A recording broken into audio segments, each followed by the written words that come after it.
All right, happy new school year, everyone, and welcome to our first quarter data meeting. If you've seen the schedule already or are returning from previous years, we know we do try to keep them mostly consistent with the same day of the week and the same time. I like consistency. So it was very tempting multiple times to say good morning rather than good afternoon because we have switched to the afternoon slot.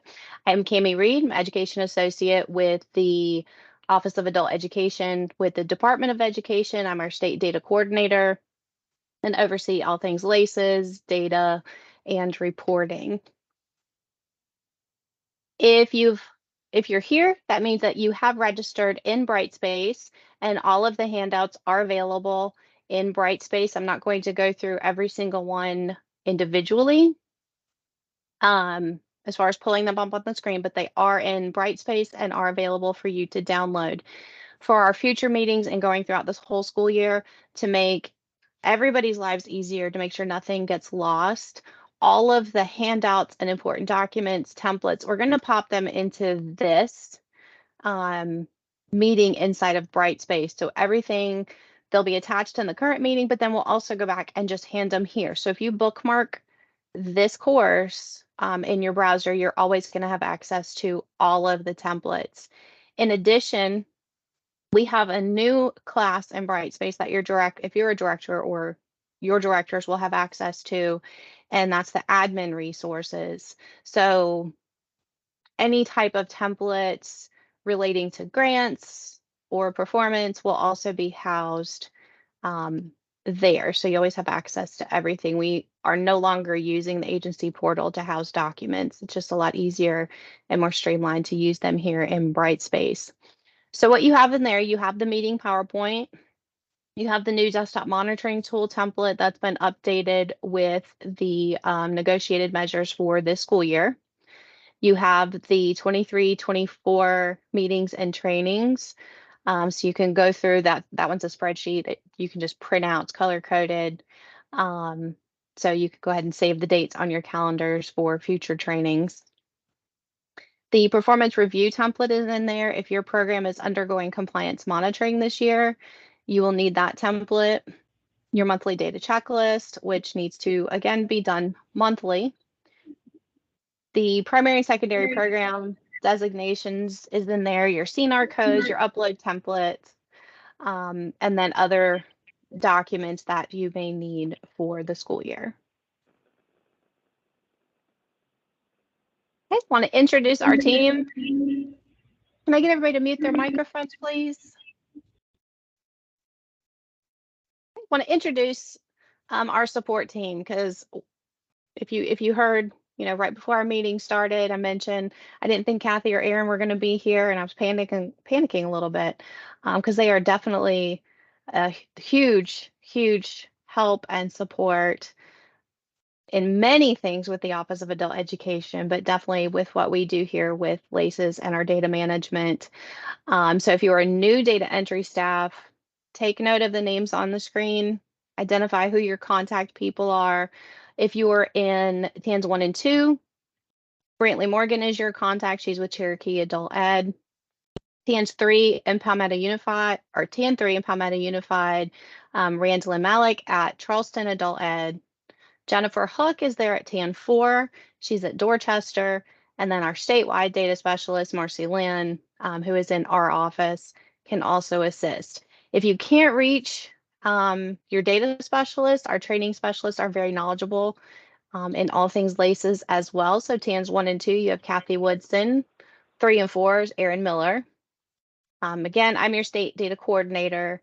And last but not least, and we do ask that you try to resolve any issues you're having with the data specialist, the training specialist, or myself, but you do have the resource with the Literacy Pro help desk if it's something major and we can't identify the issue or fix it.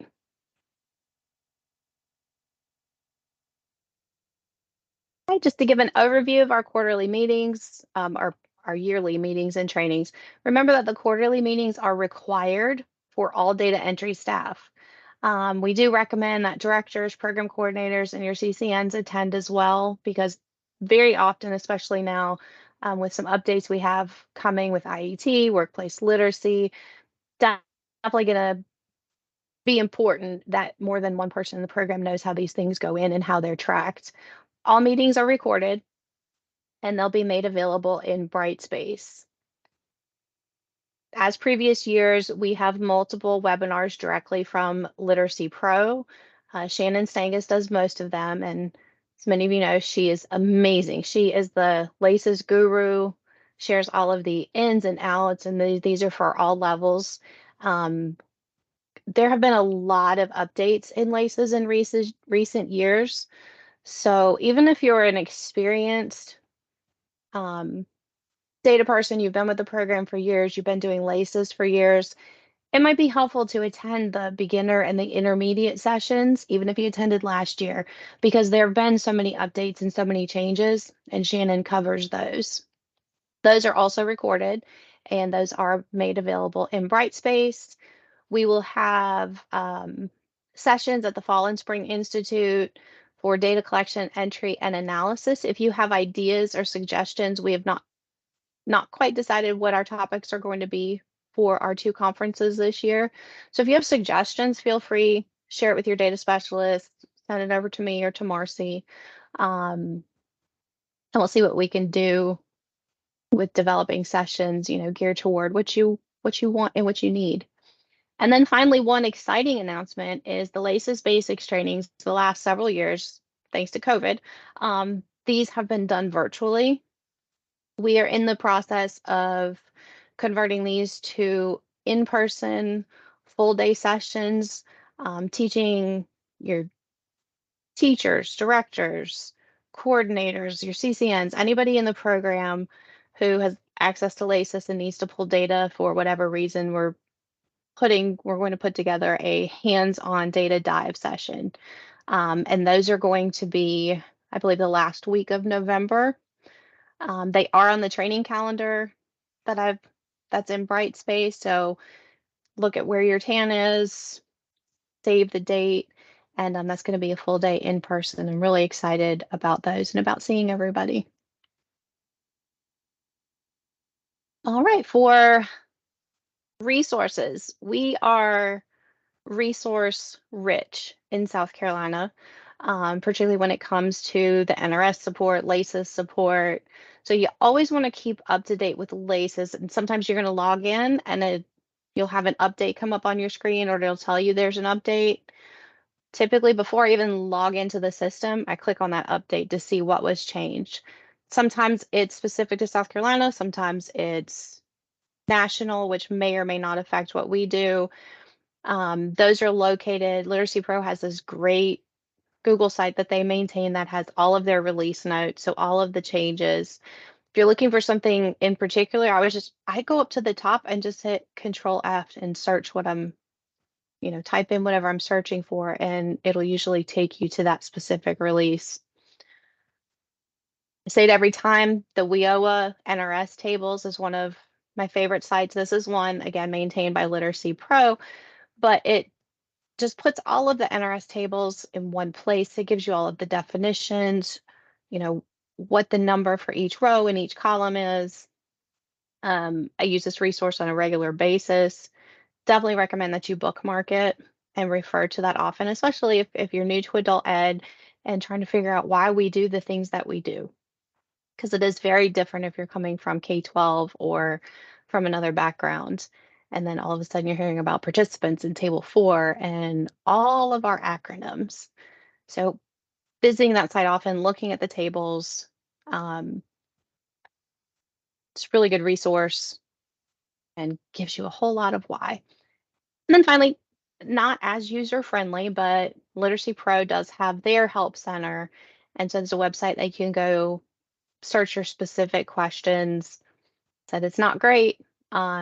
Might be quicker to ask the question to your data specialist or to Marcy or myself, but that resource is there if you need it.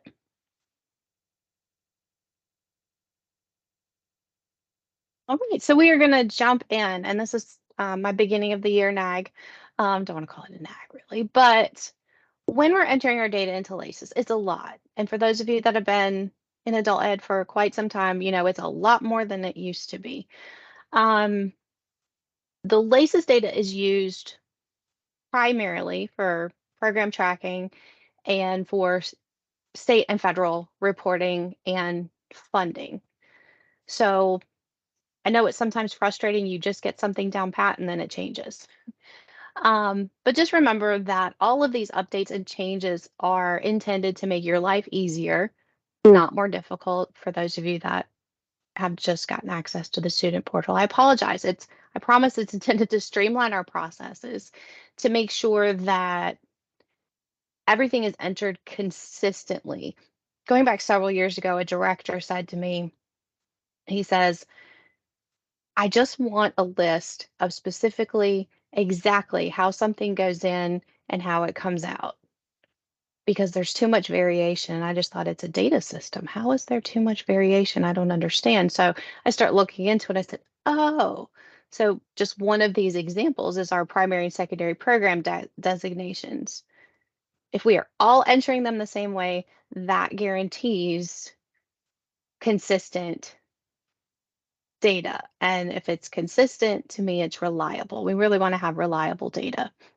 So some things just to consider with our data entry processes. Number one, you're wondering if something really needs to go in there. Is it connected to a table or is it something that's used for state or federal reporting? Is it related to funding? That one probably should be number one for programs. Is this something that we get funded for? Do we get credit for this? If that's a yes, then that absolutely needs to be a priority with entry. And then finally, is it used for program level tracking? We do have some things that are entered in LACES that it's not used for state or federal reporting or for funding, but the directors like to track it, programs like to track it. Just so you can report locally on your activities. All right, we're going to get into some reminders. Make sure that you have completed the student data confidentiality training for this school year. It is still, in Brightspace, it is still the 22-23 document. It's still the same trainings. Nothing with FERPA has been updated, but you still want to make sure that you go through and redo those for the current school year. For new staff, you need to do it through Brightspace.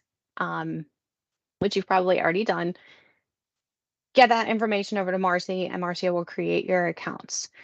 If you've done this previously, you already have all of your accounts. You don't need to do it in Brightspace. You can just do it from the form, complete the trainings, watch the videos, sign it, and then all of that's kept on the program. And we do review that during formal and informal compliance monitoring, just to make sure everyone is aware that you should be treating your students' personal information the same as you would want somebody to treat yours. Please don't save your password to your browser, your LACES password. Make sure you lock your computer when you step away. Don't leave a written list of your logins sitting on your desk or on a post-it note. Those types of things. You want to make sure we're respecting our students' private information is the general gist of those trainings. All right. The staff roster, staff accounts, and master schedule. We want to make sure that we are keeping them up to date at all times. Previously, the staff roster and the master schedule were reports that were submitted to the Office of Adult Ed on September 30th and January 30th. You do not have to submit anything anymore. Everything is maintained and pulled within LACES, so they should be up to date ongoing. If you have a new staff member, if a staff member leaves, have a new class, close classes, so on and so forth, you want to make sure everything is current at any time. These should be reviewed monthly by yourself and your director as part of your monthly data checklist. It's monitored in LACES on a regular basis by our data specialists. So they check in with each of their programs, make sure everything is entered, making sure, particularly with your classes, that your high school diploma classes especially are entered and have the correct information. And then the OAE staff, we monitor these things during the informal program review or during compliance monitoring. Are there any, I do want to pause right here. Are there any questions about your staff roster, your accounts, or your master schedule?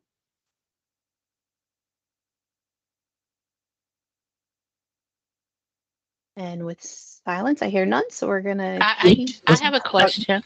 Okay. I raised my hand. I guess it didn't show. We use generic titles instead of names uh, for our emails that are connected to LACES. Is it enough to just change the password, or should each person have a separate email address that connects to their, that I know that that's how the training is generated, but if she just took over the email address, she wants to keep it open, and basically, my feeling is it needs to be closed. She has submitted a new password, but a new email address, but she wants to still continue to keep the other one open. And I don't think that's allowed, but I just wanted to ask the question. Um, are we talking about for Lace's accounts? For LACES accounts, training, connects to training, but our prior program coordinator, we don't generally use names. We use titles. So it's like FALC Student Services.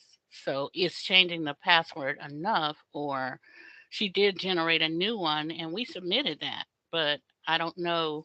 It's only because the other program coordinator has not left yet. She's training. She will be leaving after the 15th. So I'm telling her that she needs to use the new email address that was generated. And I'm just wondering if that's correct or not. Um, each individual should have a personal Lace's account. We should not have any generic accounts. Well, yeah, or like a duplication, right? Correct. And that's okay. That is exactly where I am. I just needed to convince them that that is the correct thing to do. That, So, yeah, and and the that's only reason it's working now possibly is because we haven't taken the other program coordinator out of the staff roster yet. Is that right? Or the master schedule yet? I'm not sure. Cami, can I say something about this as well? Yes, Yes, please. please. Somebody talk to me. Because this is Erin, and just from a Bright Space perspective, I know, Uh-huh. Sissy, you and I have been going back and forth with this. Mhm. Kathy and I made it work, but only because the individual that was using that email before only had a couple trainings in there. But what Mhm. happens is it's not allowing us to give her her own account. I So understand. what it's seeing her still as that person, so we have to go in and like adjust that, and it's not really something we want to get into doing because it means deleting somebody else's records. Totally understand. And that is what I said to them. I just wanted to say that I asked the question at the latest meeting, and we need to do exactly what we determined to do. And I do thank you, because even though it shows her name up there because she changed it, it's not really her. So I will definitely take that back, and thank you so much. You've answered my question. Thanks. Yes, And Cami, there is a question in the chat okay. about staff roster. Isn't there some way we are supposed to code them according to how their salary is funded? State, Yeah. federal, or local funds? If so, could you please refresh my memory? Yes, and that's one document. I made an update to it and I've not added it yet to Brightspace, but I will re-add, well, it's in last year's documents. Once we finish up here, I will put the instructions for staff, including the information for the custom string one. And what goes there is the funding source, whether, however the person's paid. So if they're paid by a subgrant, or if they're paid with EIA funds, local funds, however the person is paid needs to go into that custom string one. And if they're paid through multiple, then we need to list all of them. So it might say EIA, AFLA, FL for family literacy.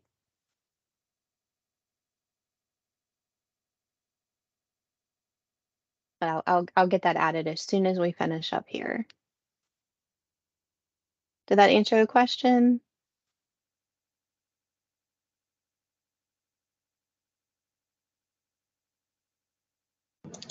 Looks like it answered it. Awesome. We're gonna keep on going. Reminders / updates. So we want to make sure that we make every attempt to acquire the Social Security number from the students. Remember, Social Security number is not required. However, without a social, the individuals will not be included on any data matching for employment or post-secondary for follow-up. But in addition, with the new initiatives, if you have not heard,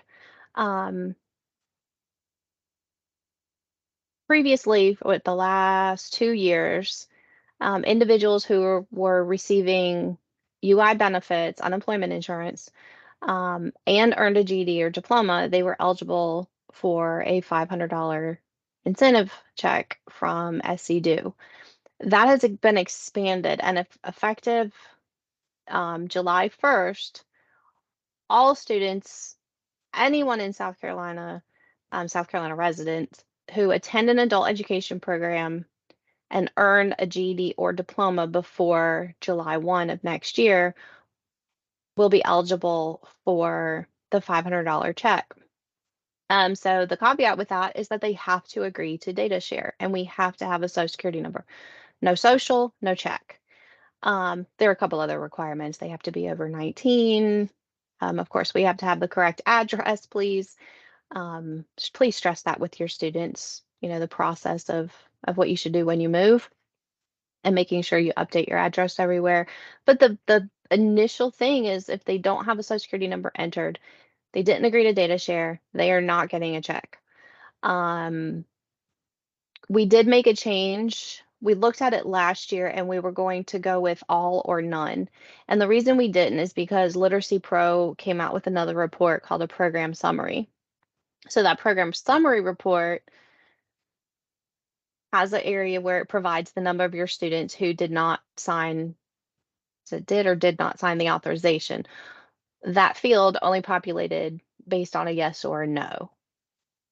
So rather than all or none, we did change it and it's yes or no. So no more EMP, PS, and or it's either yes, they agree to data share for everything, or no, they agree to data share for nothing. I did look at the updates that needed to be done, and we have almost 1,100 students who still have any combination of the EMP, PS, or both. And they do need to be manually updated to yes or no in order to be included in any of the data matching, including the initiative for the $500. And in addition to that, the graduates who earn the first $500 will then be eligible for another $500 if they enroll in a technical college and complete a short-term program before July 1 of next year. Short-term meaning 16 weeks or less. And I think we sent out the first flyer. I think Mike sent that out a little bit ago. The first flyer for earning the GED or diploma. The technical college system is working on their flyer, and hopefully we'll have that soon so you can share that officially with your students. But it will be backdated to those that completed July 1 forward. Cami, there is a question in the chat Okay. asking about the age having to be 19. Is that upon entry or before they complete their GED or high school diploma? Sorry, I'm thinking of how to answer that because this is a recorded meeting. When they complete. As long as they are 19 by the time they complete the GED or diploma, then they will be eligible. And that comes up. I wish we could, include our younger students. but that comes to us from SEDU.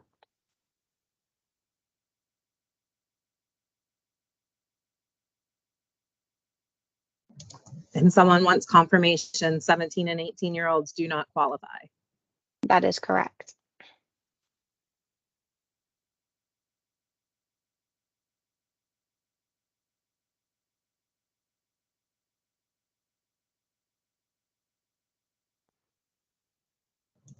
And someone's asking you to explain backdated.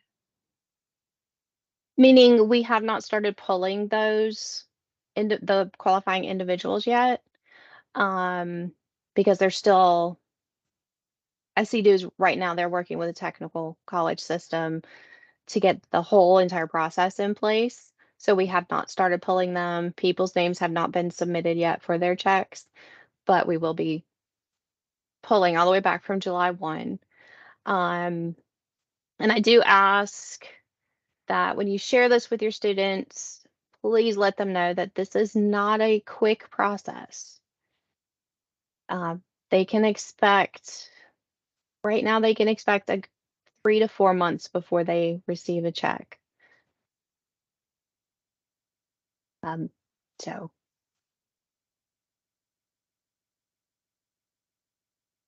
my phone still rings daily for last year's initiative with individuals looking for their checks, and they're coming. They're just dependent upon SEDU's finance office.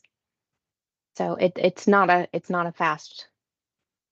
It's not going to be a quick check for anybody. So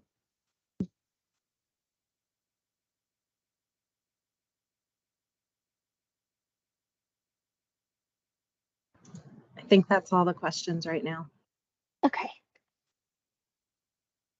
Okay, we get a lot of questions about keyword 2, and we still need a good little bit of cleanup. So I want to go back over what goes into the keyword 2 field. Initially, it was primarily for post-testing exceptions, and that's your 30-hour post-test. If a student pre-tests on an L5, and for whatever reason they're going to need a post-test, you can post-test them in 30 hours, and keyword 2, you're going to use the L. And I get the question often, is that one or both? You know, if they pre-test in both and they're L5 in one and L4 in the other, the one that they're an L5 in. I do not look to see if they're L5 on both. I just look at the one that is qualifying for the 30 hours. For your win-only classes, those students can post-test for the first time at 30 hours, and that's when you use the W. If somebody comes in initially as a win-only student and then returns the next year as a GD student, please make sure to go back, you know, when you're updating that student's record, to clear out the keyword 2. We have, and I think a lot of it got cleaned up at the end of last year, but we had quite a few students who they started as win only and then re-enrolled in subsequent years with other goals. So we want to make sure that it's only there for the year in which it applies. We have some programs that do not receive the family literacy grant, but they're offering the services and they wanted a way to track that. So you can use keyword 2, use FL there, and that's only for those that do not receive the grant. And then we've had a couple other questions, you know, programs wanting to track different things. If it's not LW or FL and you want to use that field for something else, you want to track something locally, keyword 2 is the best place to do that. And it's the kind of the easiest way to pull those students later on. And if you have a special case in your program and you want to be able to track something and then need assistance with figuring out how to pull those, you can reach out to your data specialist or to me, and we'd be happy to work with you to help you get the reports that you need.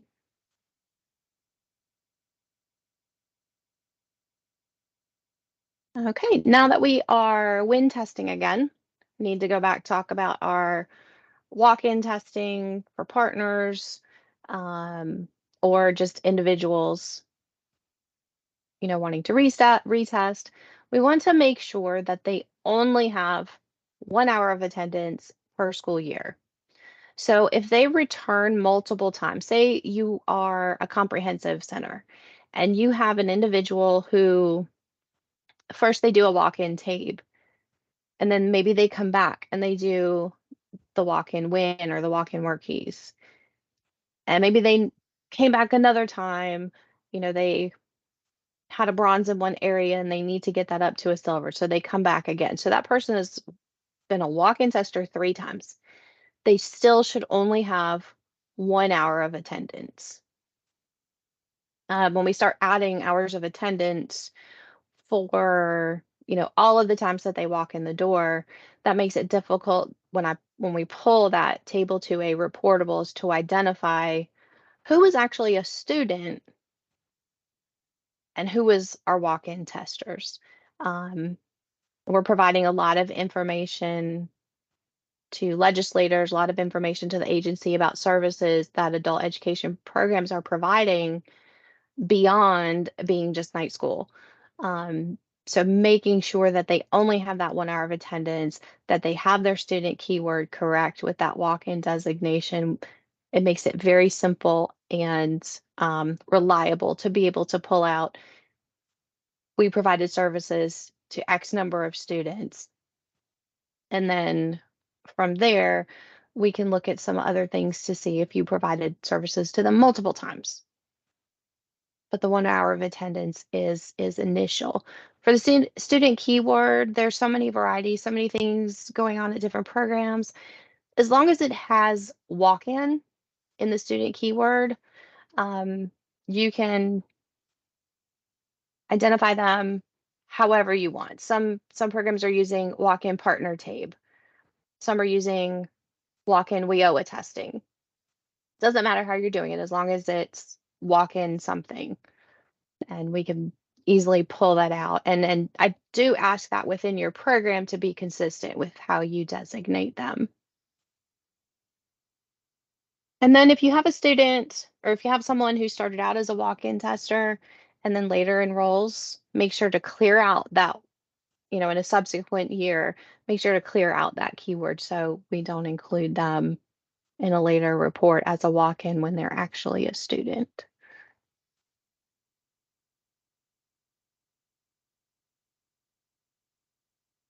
Going to pause to see if we have any questions. I kind of expected some with the comprehensive centers, maybe, but I know Wendy's been working with everyone.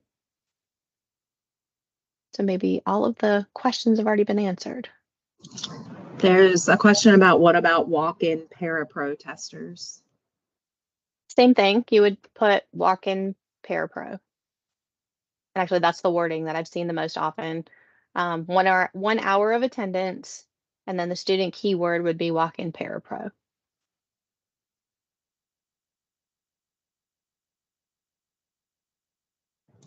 I think you're good. All right. All right. We get a lot of questions about how to enter credentials, where the credentials go. I will say we have a huge update that's coming to LACES, and it'll probably be ready towards the end of next month. That again, that's streamlining our processes. It's really going to clean up how we enter our IETs and workplace literacy activities. I don't want to get too deep into that, but you want to save the date. I think it's September 28th is the Literacy Pro training that is usually called the special topics one. It's usually like special topics and Q&A. Shannon is going to go over the new feature with everybody then. And in between now and then, you might notice when you go to enter, put in entering a post-secondary or enter in a credential, you might get some different pop-ups. They should still allow you to enter what you need to enter, but if you get stuck on that, please shoot me an email and we'll see what we can do with that. So just bear with us while the developers have that area under construction, but I promise it's going to be awesome. So in the meantime, just want to give a reminder on entering those credentials. Of course, our GEDs and high school diplomas go under education, the diplomas and credentials panel. When a student enters post-secondary, particularly our IET students, all of them should have an entry into post-secondary. That's going to go into our post-secondary education or training panel, and we want to make sure we're entering the enrolled date. And you can, even if they have not earned the credential, you can go ahead and enter the credential. You just leave the date earned blank. And then when they earn it, go back in and add the date earned. You can do it either way. Just do the post-secondary entry, or go ahead and enter the credential at the time of entry. I do have, which reminds me, I do have our file, our post-secondary data match file, and that has been imported for the follow-up. This would be for the 22-23 table 5, but it doesn't allow me to enter credential names or the name of the institution. So everyone be getting an email in the next week or two with the details if you want to go back and enter those in. The non-reportable credentials panel, that's for our stackable occupational certificates. So if your program has an approved IET for, say you're doing Manu First, and the student earns, their OSTER certificate, what is it? The Sigma 6, the Yellow Belt, all of those stackables that lead up to the final one, but they have not completed. Those types of credentials go into non-reportable. They're not approved individually, but they are approved for an MSG. So anything of that sort is going to go into the non-reportables. If you have specific questions about your IET or workplace literacy program and you're not sure where to put things, your best bet is to first reach out to Wendy Griffin with your director, and then she'll reach out to either me or to your data specialist to walk through and make sure things are going into the right place. So the biggest thing, don't be afraid to ask the question, but start with Wendy Griffin, and because she's the one that has all of the approved programs. And then finally, now that we are back to our career readiness testing, the Work Ready credential, the WRC, or WorkKeys, they go into outcomes, into goals and achievements. The new assessment is in there. It's marked. You'll have WRC level 2, WRC level 3. And then the WorkKeys, you're still going to use the obtain bronze, obtain silver, as you always have.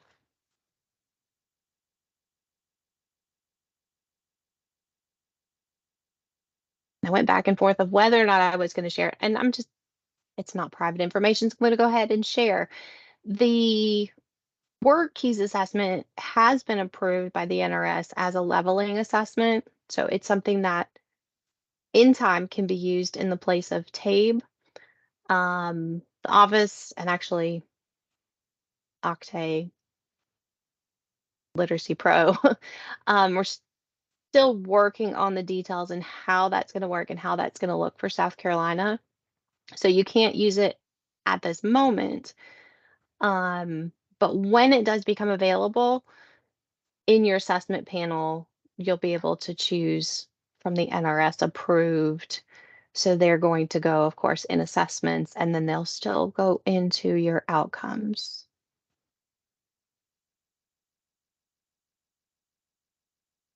Okay, do we have any specific credentials questions?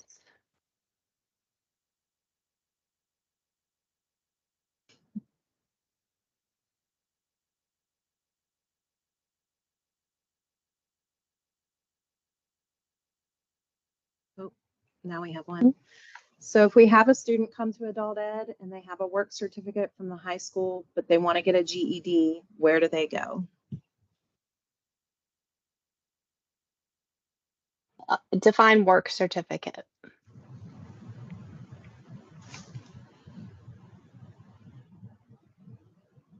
Gina, do you want to unmute and ask your Yeah, question? that's what I was going to try to do.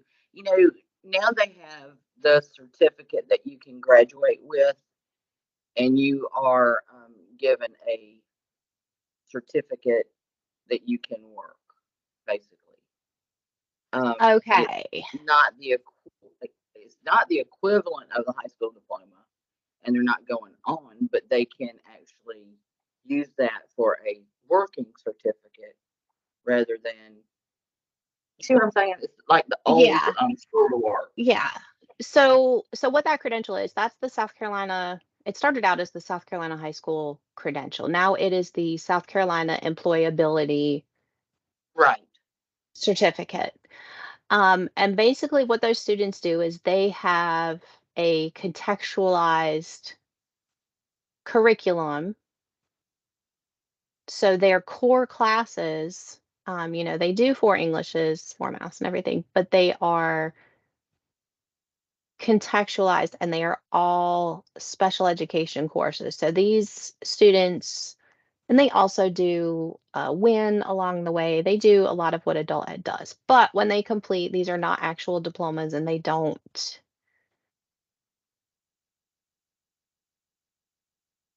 They are the exact same thing as a high school certificate. There are a couple employers in the state that are accepting them, that are hiring these students. I think Husqvarna was one. I think one of the Target distribution centers was accepting them. But overall, it's the same thing as a high school certificate. So you would treat those students the same, and it's not anything that we would enter into our system.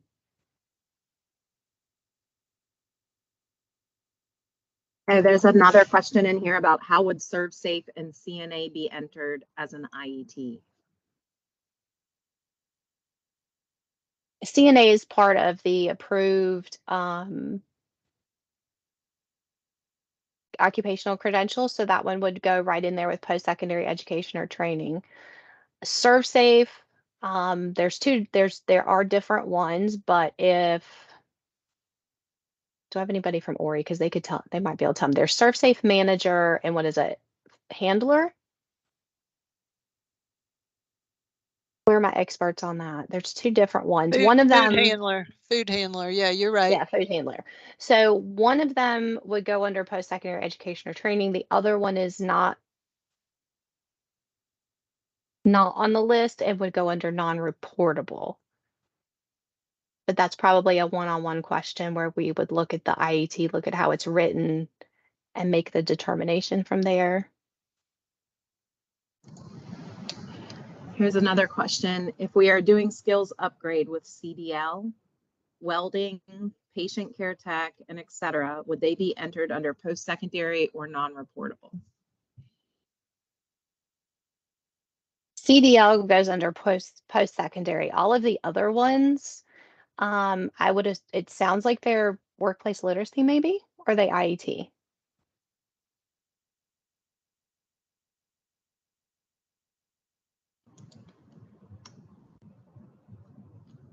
I don't see an answer to that, but all of them are in the areas that the state has classified as needed. Yeah, so the the CDL itself would definitely go under the post-secondary panel. Other things, again, I go back, it depends on how your IET and workplace literacy plan is written. So if I'm trying to think, we have a program that works with Fort Jackson and works on basic skills. And part of that is that they increase their scores on, I don't know if it's ASVAB or another assessment. So they get a certificate that says, they met the goal, they increased their score, they qualified for their new job, whatever it is. That's not something that we would really put into either one. It would just be put into when you go in and manually enter that MSG type 4. She's saying they are skills upgrade through Piedmont Tech. I'm not sure. So that one, I mean, it depends. How are you assessing the skills upgrade? Is it being assessed with TABE or with another type of assessment?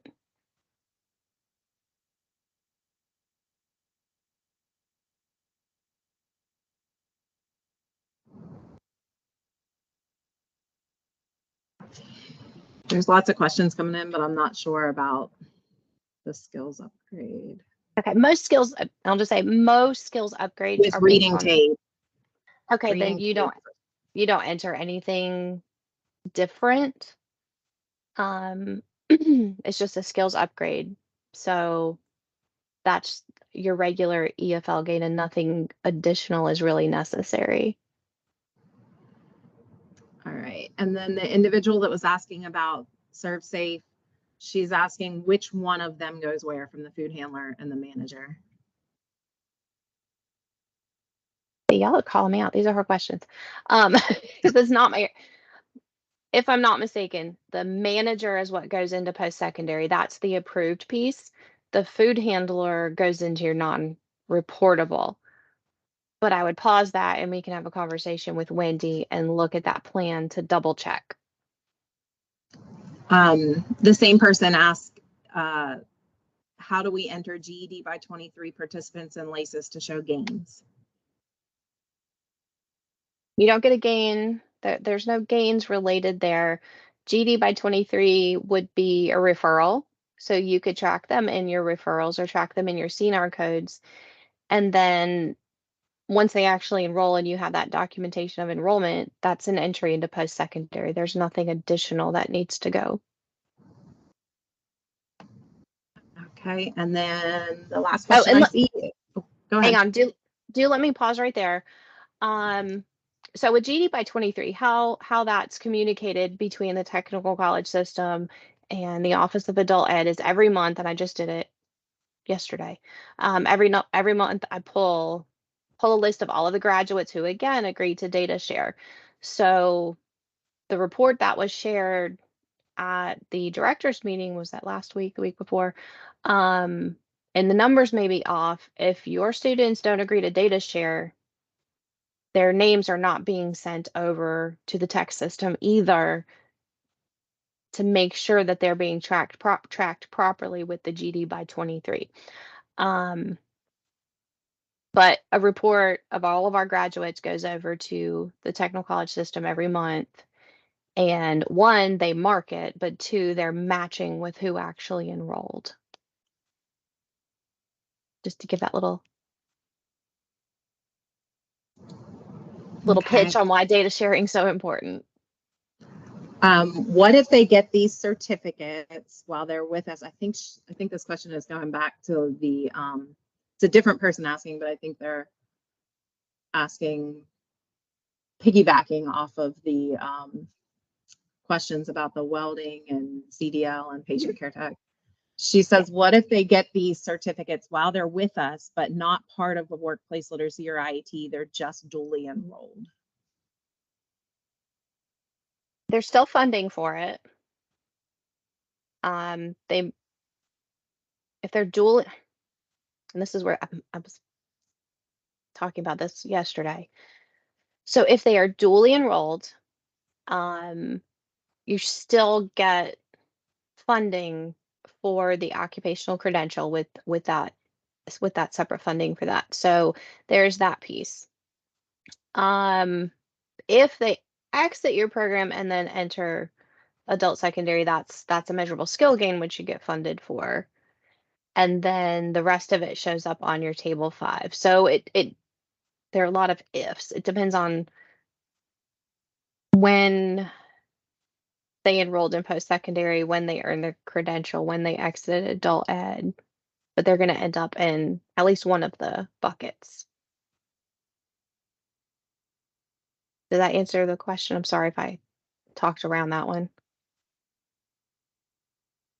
Yeah, that was my question. Do we still enter them into under post-secondary education and training? We enter that they entered, and then if they get that credential, we put that in there as well?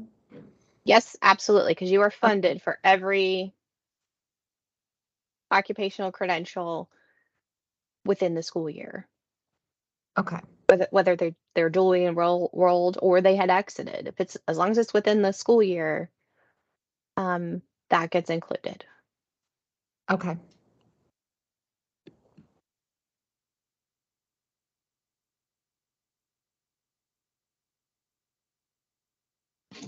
I don't see anything else, Cami. I think you're good. All right, we're gonna keep on rolling. Quick reminder about high school diploma. We want to make sure that our high school diploma students do not have multiple POPs. We need to keep them current. I get this question a lot. Even if they enroll in August, they do some work in August, they do some work in September, and then they decide to, for whatever reason, don't do anything for a couple months. We want to keep them active. Remember that high school diploma students have a calendar year to complete their courses. And if we don't put that 1 hour of attendance in each month, that's going to exit them from the program after 90 days. And that will affect your outcomes. So we want to make sure that we are keeping them active, even if, and I know a lot of programs have a policy where they say if you don't do any work for X number of days or X number of weeks, you're going to be removed. And I know that's the common policy. But from the state level, they have a calendar year to complete, and you want to make, of course, every effort to stay on them as much as possible to get them to finish. So that 1 hour a month is very important to keep them active, give them the opportunity to complete. Couple different ways too for entering attendance. Remember, with proficiency based, that seat time is not required. You may require it at the program level, but from the state level, they don't need that 30 or 60 hours. So you could do one of two things. You can just enter the actual attendance from the software reports, and then make sure they have at least 1 hour per month to keep them active. Or you can enter the 1 hour of attendance per month, and if you just like things to be neat and organized, you can add the balance of the 30 or 60.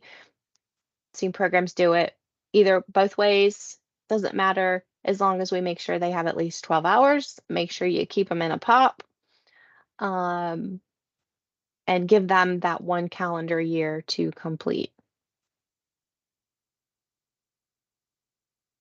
We do require that all of your courses be entered into LACES, but if you have that attendance, some people call it a dump class, attendance dump class, whatever you call it, it is absolutely fine. If they're taking multiple proficiency-based courses, in that case, they don't need 30 or 60 hours for each individual course. You don't need to attach the attendance to those courses.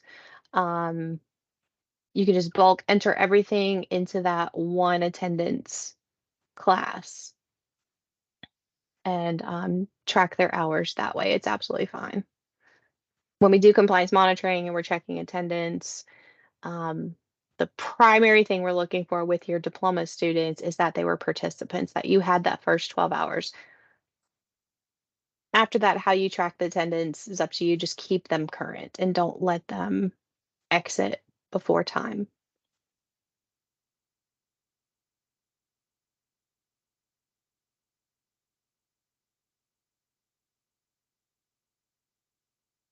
Okay, want to talk about attendance because we do have some. Hold up. You just had a question come in. Of course I Does did. does the 4-week attendance rule apply to VSC, meaning getting them enrolled within a 4-week window of the student getting hours? Is it okay to hold until their class begins?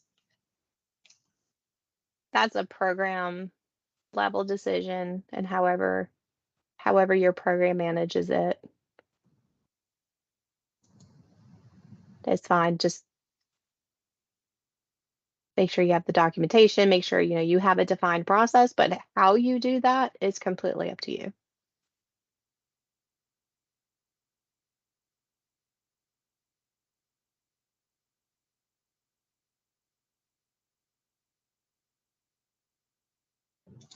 I think you're good Right. now. Okay, so you may have noticed that there are some different attendance types inside of LACES. It was actually updated towards the end of the school year last year, and we didn't really cover it as in detail, but it is in effect for this school year. So I wanted to share more specific, um, especially if if you or other staff in your program, you haven't been attending other trainings. You're only one of the lucky ones that your only job is to enter data and you don't wear the multiple hats. So we start throwing these words out. I want to make sure that we are 100% clear on what they are. So we'll talk about synchronous and asynchronous attendance, and what that's going to look like in LACES. So synchronous attendance. Synchronous means same place, same time. So your teacher, your test administrators, your CCN, program coordinator, whoever's with the student, that person and the student are in the same place at the same time. And that can be in person or virtual, but they are communicating same place, same time. So some examples, of course, are registration, intake, orientation, in-person instruction, virtual instruction, in-person or virtual test administration. So you have the test administrator and the student, any kind of in-person meeting, web meetings. Do want to touch on the phone calls or text messages. Phone calls or text messages may count, not definitely, may count if you're using those things to provide instruction, or the college and career services are being provided. So a caveat with that is you must have date, time, duration, and what you were doing at that time in order for that to count as synchronous. So if you send a student a text today and they don't respond until tomorrow, that's not synchronous. There has to be evidence of a back and forth conversation. I've seen it. A teacher is assisting a student, the student's at home working, but they're emailing or texting back and forth with screenshots and pictures with math problems.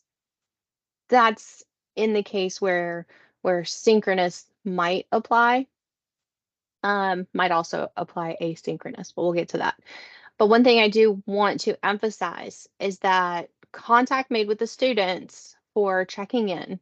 Hey, where you been? We missed you in class for the last month. Any kind of reminders using the messaging system in LACES, if you're scheduling tests, any of those things may not count as instructional hours towards being an NRS participant or toward post-testing. Asynchronous is typically when the student is completing assignments or activities independently and they are offsite. So they're at home working on, they're at home filling out the online registration. They're at home doing the college and career interest inventory.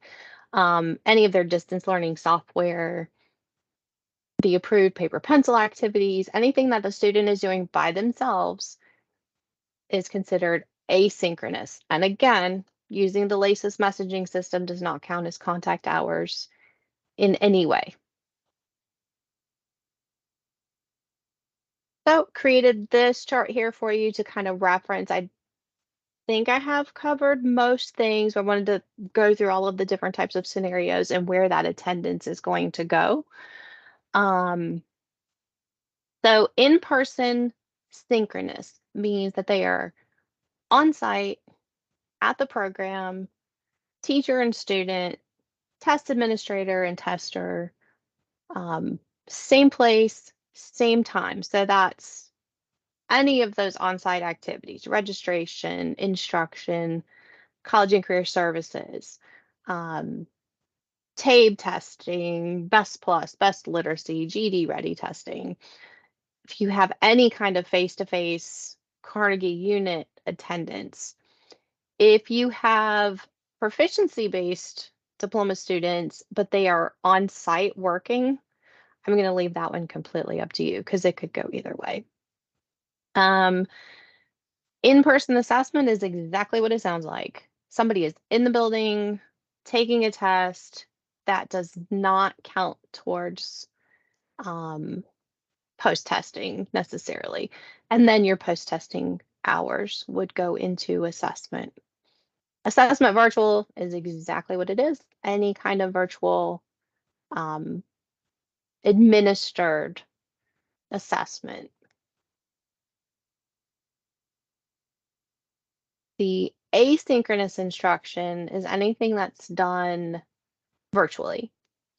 So if you do a virtual registration, intake, and orientation, your software, offsite distance learning, where it's not teacher student, where it's a student working independently, student working independently on any of those college and career services, pretty much anything that the student is doing offsite by themselves would be considered asynchronous. And then your online synchronous is that live instruction or live college and career services, anything, where you're using Zoom, you could be using FaceTime, Google Meet, whatever software or platforms your teachers or staff like to use, that would be online synchronous. And then there's two other ones that I've seen used a little bit lately. We want to make sure we're not using those. I know they're available, and we've kind of left them there in case they might come in handy, I guess. But the workshops are really more intended for staff. You can use them for students, but that's not the intention. Just a workshop is intended for staff PD attendance, and then the workshop staff only is for staff who deliver professional development. Because we have Brightspace, there's really not a need for us to use it. But at one time, Literacy Pro was working on their own professional development system. And, that is connected to those things and is really not intended for student use. And then finally, down at the bottom, GD testing, that's the one kind of testing that you really are not supposed to enter for attendance hours. It cannot count towards post-testing. You should keep those sign-in sheets separate, and hours for that does not go into LACES anywhere.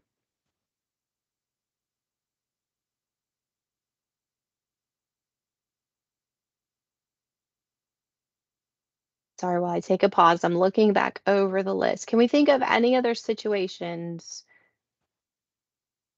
that are not on this chart?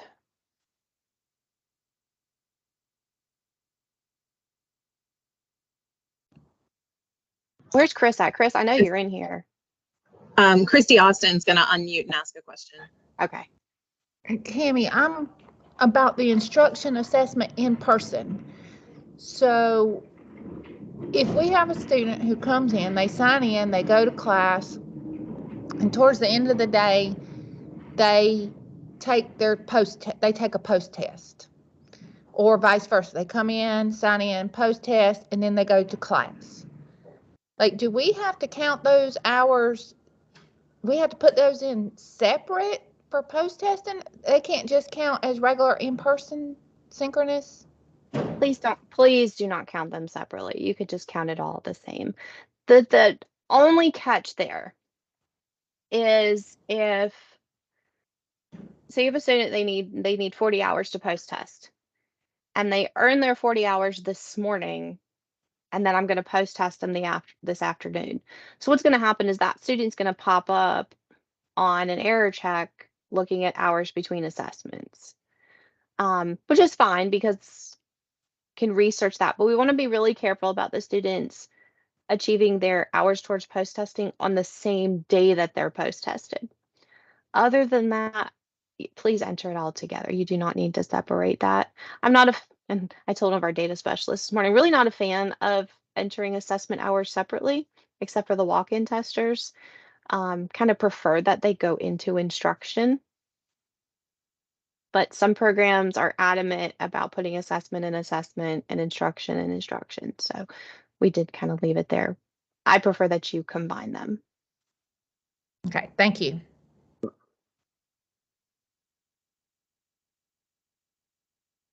I was calling out Chris. Chris always has the good questions. So that's why I was calling you out there.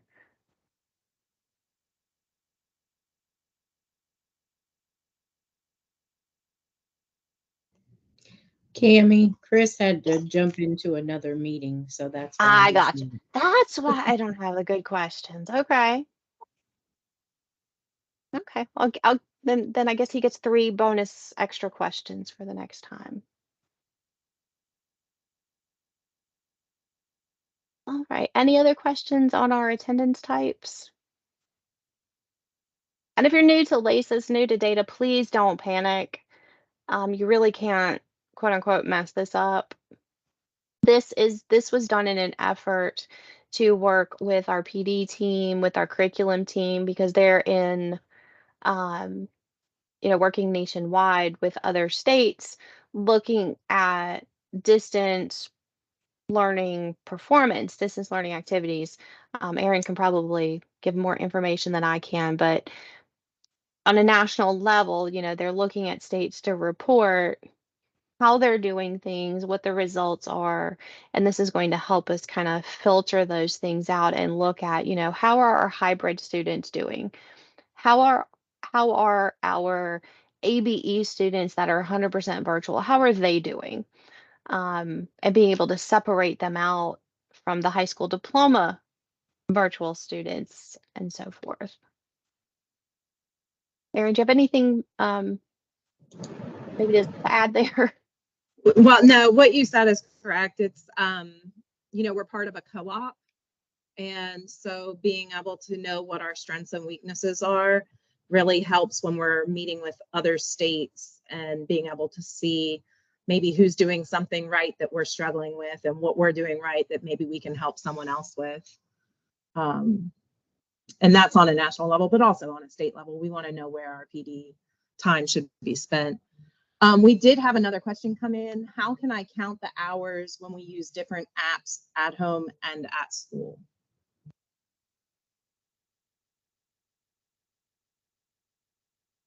Give me a second while I pause and because the simple way is to combine them. So if you have a student who's taking advantage of all of your different virtual opportunities, I don't want to punish you and have you create separate classes for those. But maybe just designating them as a virtual student and then combining the different attendance is probably the easiest way for you.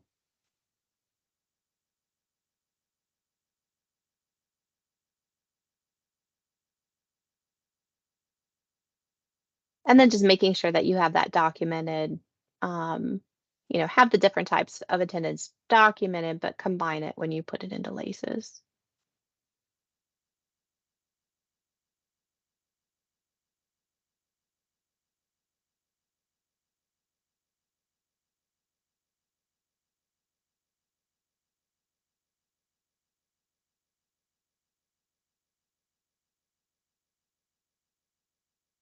All right. Wanted to give a good pause for any other questions. But here, I don't see anything else.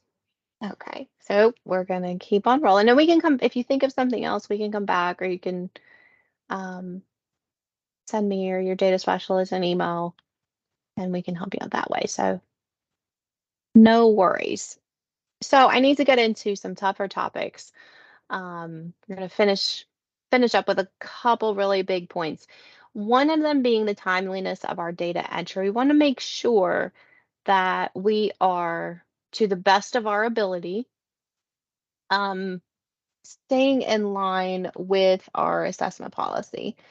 An assessment policy states that all of our assessment data must be entered into LACES within 4 weeks of the test administration date. All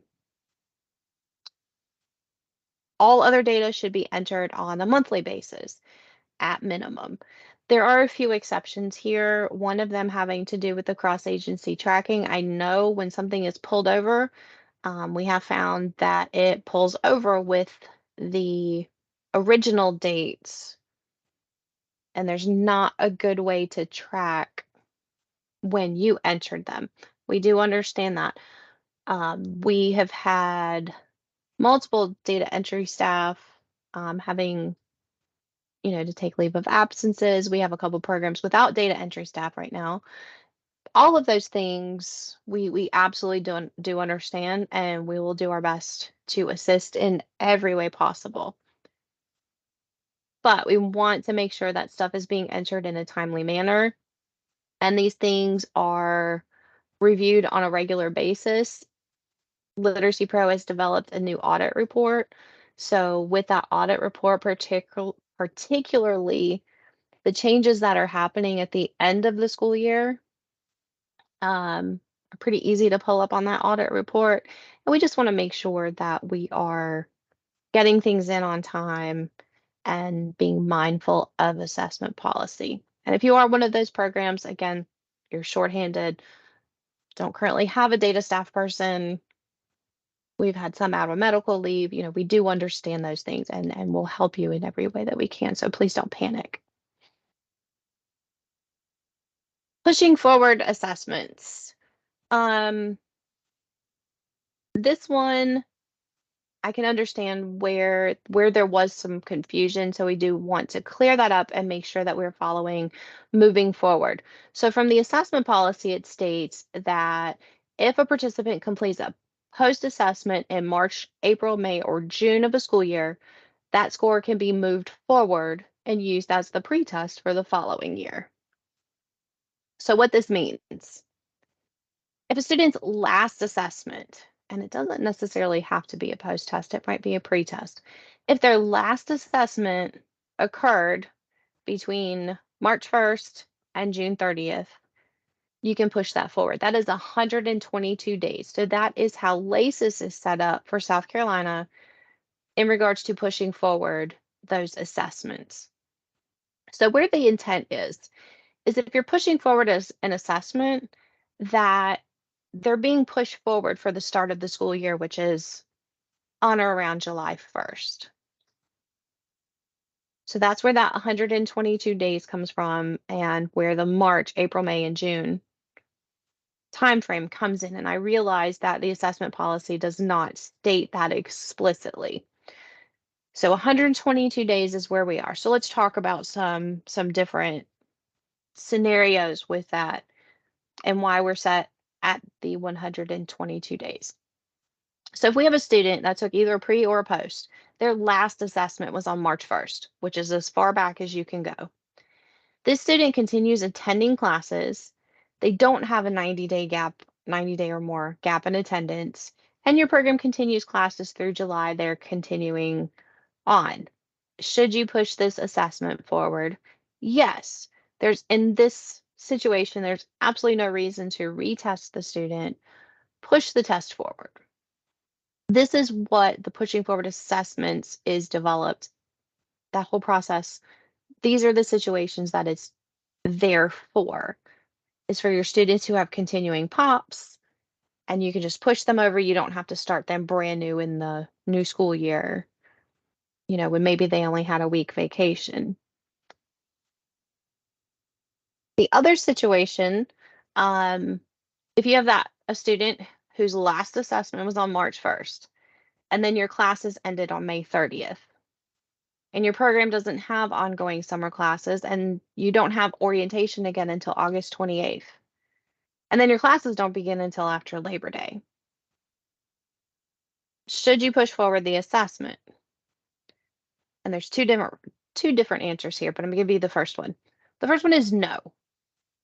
By the time it's pushed forward, there's already a 4-month gap in instruction. Then there's a 6-month gap in between assessments that crosses 2 school years. In those instances, it's probably not a good idea to push forward the assessment. There are some exceptions, and I didn't want to put the exceptions in writing because the exceptions could vary student to student. So when would there be an exception? If the student's primary academic goal does not include post-testing, So if you have an ongoing IET student, you have an ongoing GD student, ongoing workplace literacy that crosses over into the new school year, TABE is not their focus. Post-testing is not their focus. In those instances, if you push that 122 days a little bit, but it's in the best interest of your student, then push the assessment forward. So what we want to think of, and I think we forget sometimes dealing with adults, that you can still lose learning just as you would with an elementary student or middle school student. If they've had a 4-month gap in instruction, do you really want to use that initial test? Say this is a student who needs to be post tested. They're struggling in math. You got to that point in March, but then they had a long gap in instruction.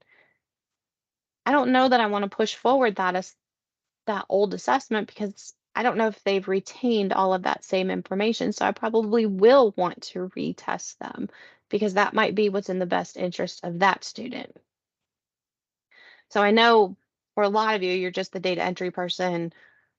You're entering what you're given, but for our directors and other staff members that are on here, just some things to think about when you're trying to determine whether or not you need to retest students. Looking at your intake and orientation dates, what is the gap of time between their last assessment and what is their primary academic goal? What's best for that individual student? So I don't want to say anybody who pushes forward an assessment more than 122 days, that's a ding. I don't want to do that because we want to be student focused. But at the same time, we don't want to just push everybody forward, if that makes sense.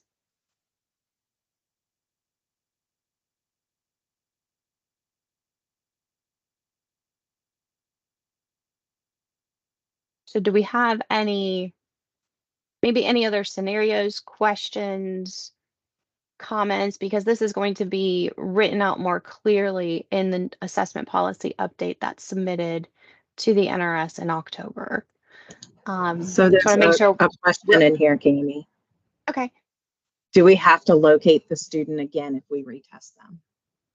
Yes.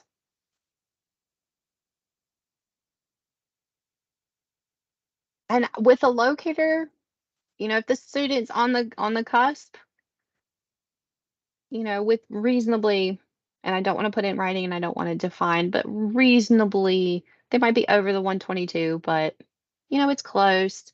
That locator may determine if you even really want to retest them or not. So yes, the locator is required. You can't, if you're going to retest, you have to relocate.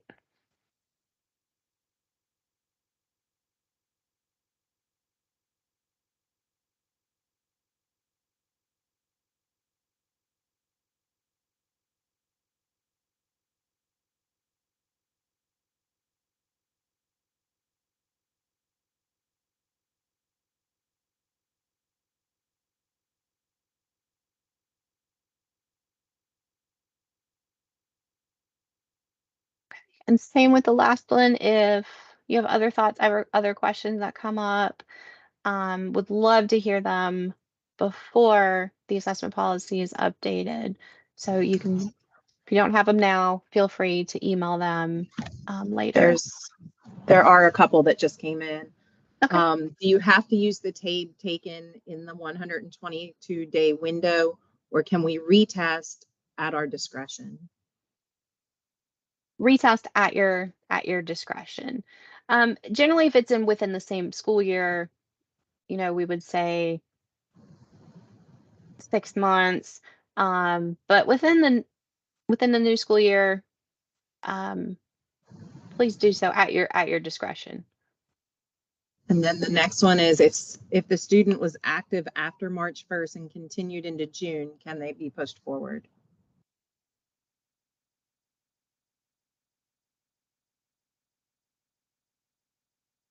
Again, situational. My advice is still do what's in the best interest of the student.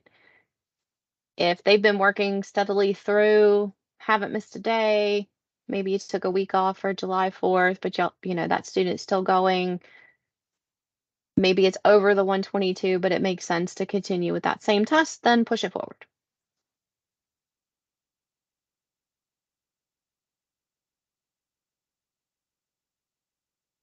But if they've had a gap in instruction, I would probably retest the student if it goes over the time.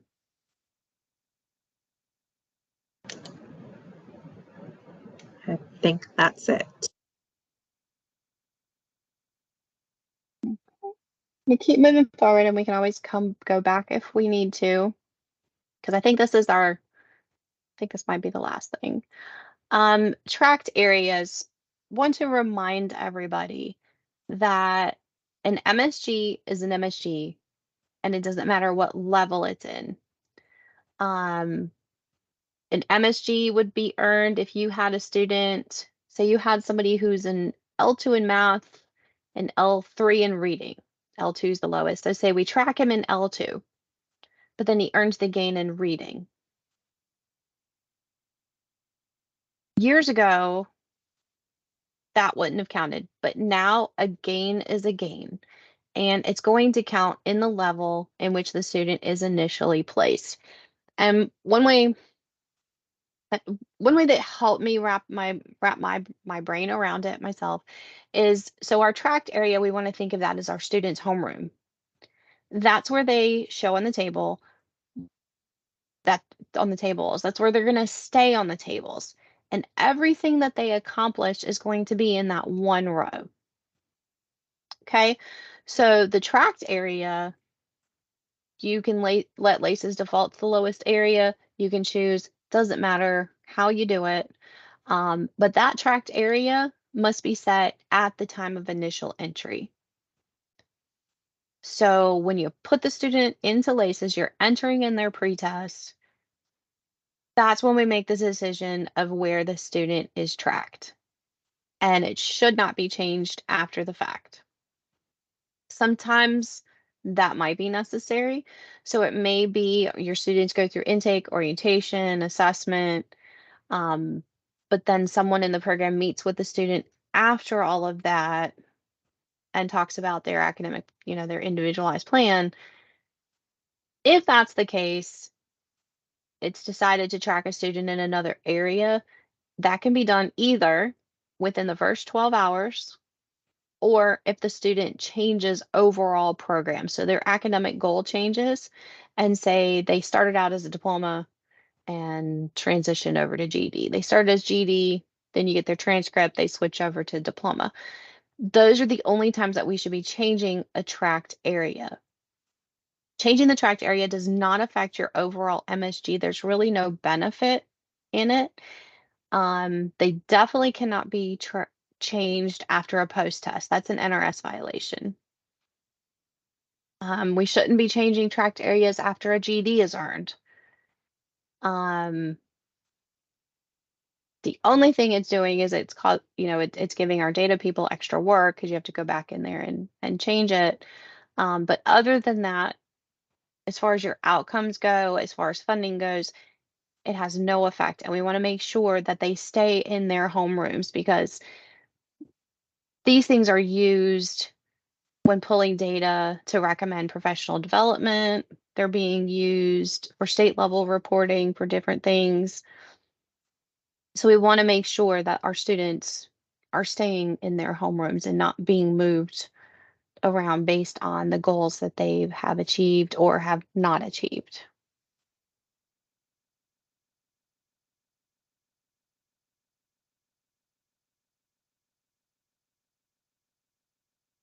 Okay, that is our last, now that my whole screen froze, that is our last thing. Do we have any questions, comments on the tracked areas or anything that we have covered? Yes, Cammie, I have a question on the track area. Okay. Sometimes we have a student that takes math and score, just say math and reading, they score level 1. Well, if I put reading in first, LACES will automatically put it as the track area. But when they post test, they made a level gain in one of the two areas. So for instance, if they made a 1 in reading and math, and then when they post test, they made a gain in math, and that's what the teacher was working with them on, then I would change it to math because they had 1 in both areas. So is that okay? Were you asking if they changing it before or after the post test?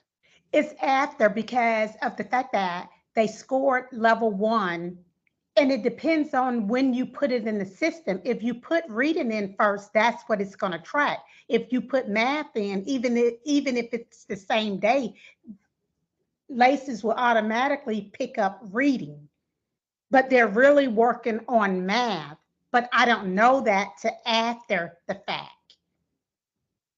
And so I changed it to math because that's what they made the level gain in. Right, and I understand, but again, the tracked area, if it's changed after a post test, that is an NRS violation. That we can't do that.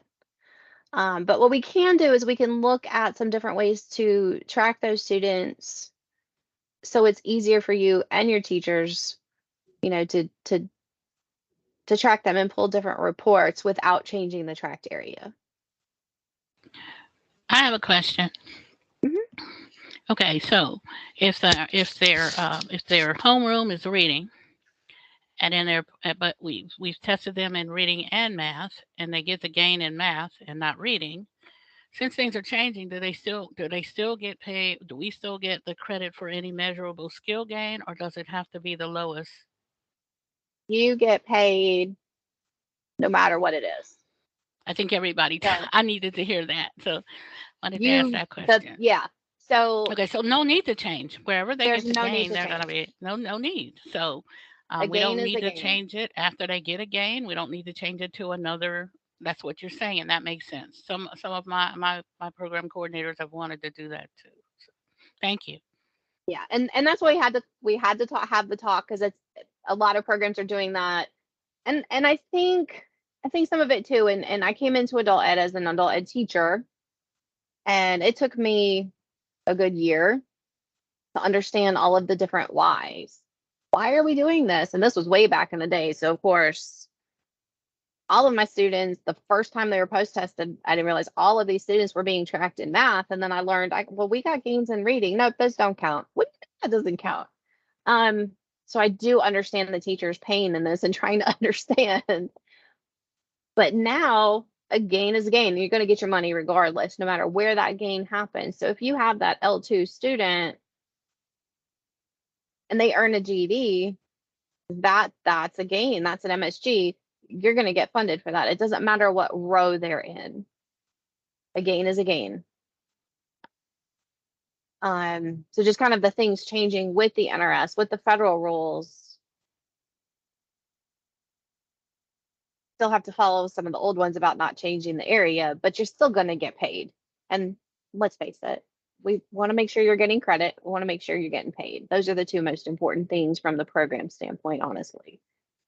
As far as how things go into the system, of course. And what about at the beginning of the school year? What do you mean? If you're testing them for the beginning of the school year, and they gained in math and reading whatever last school year, can the new pre-test for the new school year be a different? I'm getting these questions from my program. Yeah, that's okay. But we can change it at the beginning of the school year, or right. not. Right. Okay, I thought so. Yeah, it doesn't matter about last year's. Right. Gotcha. Just want to make sure. Yeah. Thank you. And Tammy, there's a question about how this is going to look on table 4. Can you repeat that? Somebody asked, how is it going to show on table 4? Okay, so, and I get this question a whole lot, or I get the question, we had X number of graduates, but only this many are on table 4. So when you looked at your tracked area, that's basically, again, the homeroom or the bucket that student goes in. So when you enter the student in, either you pick the area or LACES defaults, you pick the area. So there's your student's bucket. Anything that student does is going to show up in that row. So you'll be able to see if they earned an EFL gain, if they earned an IET or workplace literacy MSG, whatever they accomplished is just going to show in that row. It doesn't matter where they got it. It's just that's their homeroom. That's where all of their progress is going to show. And I'm thinking, and Aaron, if you can take Aaron, Randallin, Brantley, Jennifer, calling on all of you to help me remember, because y'all know. This could be something with the LACES basics that, or maybe with one of our spring or fall conference sessions, is to look at how else we can track these things, how else we can track, our group of students who were pre and post tested in math, our students who are pre and post tested in reading, and to be able to separate those out, because the table 4 is not a good place to do that. Which table is it? Is it for, which is the one that shows where they got their post-test gain? Is that for A? For A. Yeah. That may be where you can double check there after they're on that table 4, because that breaks it down between whether it was like a reading gain or a math gain. And and it'll put them all together too. You look at, where the gains are being earned. So if you take 4A and 4B kind of together, you do a much better job at breaking down math and reading that way. There was another question about, do you have, it says a table, but I'm sure they'd be happy with a sheet that has all the acronyms or LACES jargon.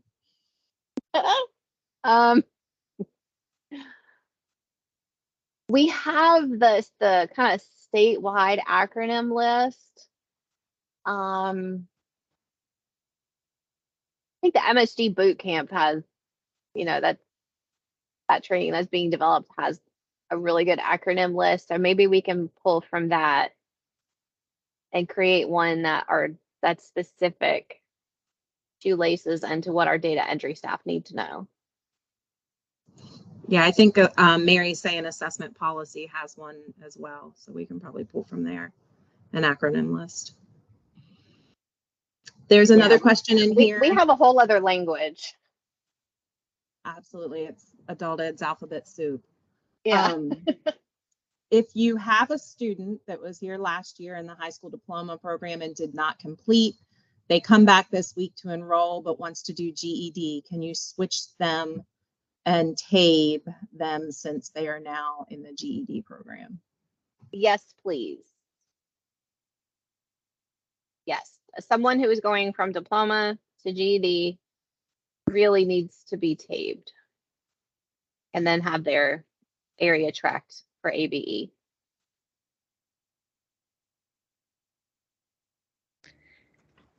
Cami, this is Christy again.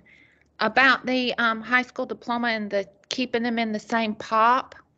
So what if our students completed our high school diploma? We had a high school diploma student that completed a course last year, and now they're re-enrolling with us in a new course this year.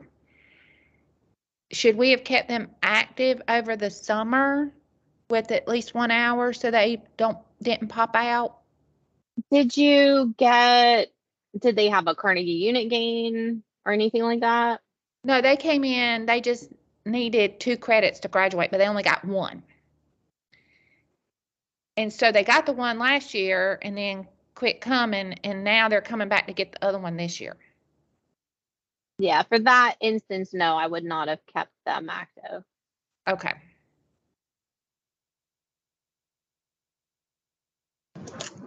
Mary added a link to the Quizlet that has terms to know from the assessment policy training in the chat. So if you wanted to look at some of those terms and get kind of like flashcards with it, Awesome. it's there. Thank you. That is really awesome. We appreciate that.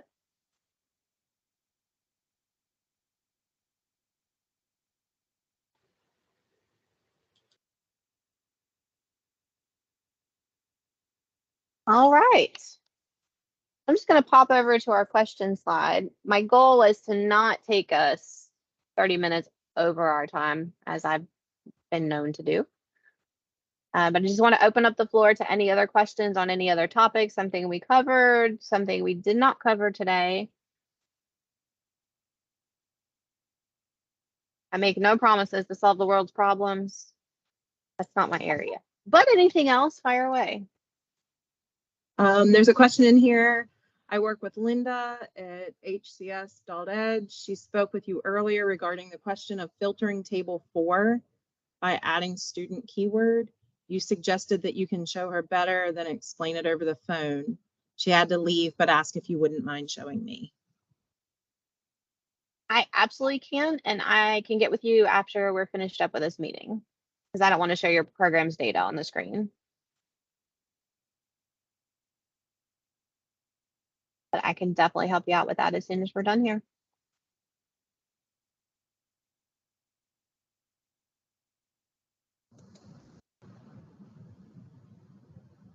Okay, well, everybody's processing, thinking of any other questions you might have. I just want to give another recommendation. Oh my gosh, commendation. Y'all, I'm in compliance monitoring now. I want to give a commendation to our support team because I would be completely lost without them. Our data specialists, Brantley Morgan, Ranslyn Malik, Jennifer Hook, Marcy Lynn, our training specialists, Kathy Woodson, Aaron Miller, and I guess we have Mary Gasson on here with us too. Another LACES NRS guru helps us out a lot. Just wanted to say thank you all. And if anyone has any questions, you have a huge support team of people to reach out to. You know, we do a lot of meetings. We like our meetings around here. So if you ever can't get one person, there are multiple others that are here and willing to help you out. I just want to thank you all for everything that you do to help us and keep LACES straight, keep our training straight.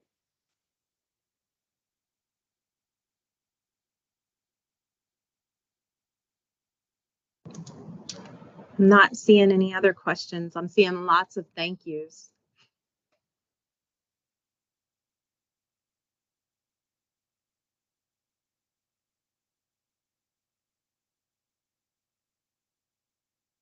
Awesome. See, I'm gonna stop recording.